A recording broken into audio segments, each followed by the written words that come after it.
गाजा पिए छे भोरे भोर। अरे मिता तहूँ जलवा चढ़ाइले, अरे मिता तहूँ जलवा चढ़ाइले, भोला दे तौरे जान तोरा गोर।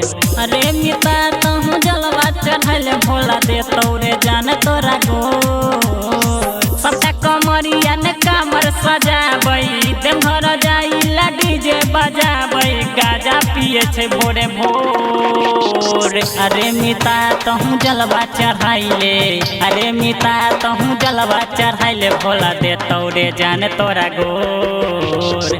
अरे मिता तहूँ जलवा चढ़ाइले, भोला दे तौरे जान तोरा गोर। Garima recording studio Mumbai.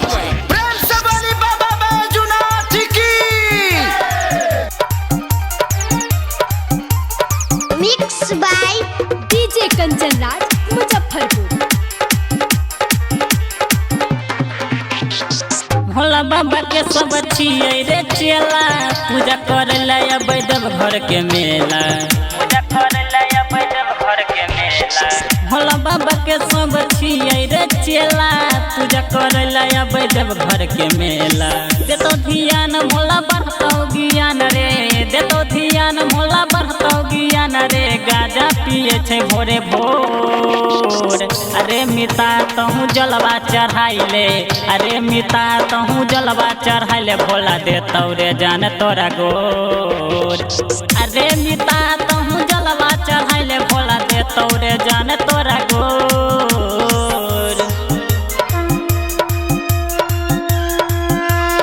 Mix by DJ Kanchan Raj Muzaffarpur. सावन के पावन महीना में रुके, भोला पर जलवा चढ़ाई के फूके, भोला पर जलवा चढ़ाई के फूके। सावन के पावन महीना में रुके, भोला पर जलवा चढ़ाई के फूके। पंकज प्रेमी करे न कमी, पंकज प्रेमी करे न कमी, गाजा पिए छे भोरे भोर। अरे मिता तहूँ जलवा चढ़ाले, अरे मिता तहूँ जलवा चढ़ाले, भोला दे तौरे जान तोरा गोर। अरे मिता तहूँ जलवा चढ़ाले, भोला दे तौरे जान तोरा गोर।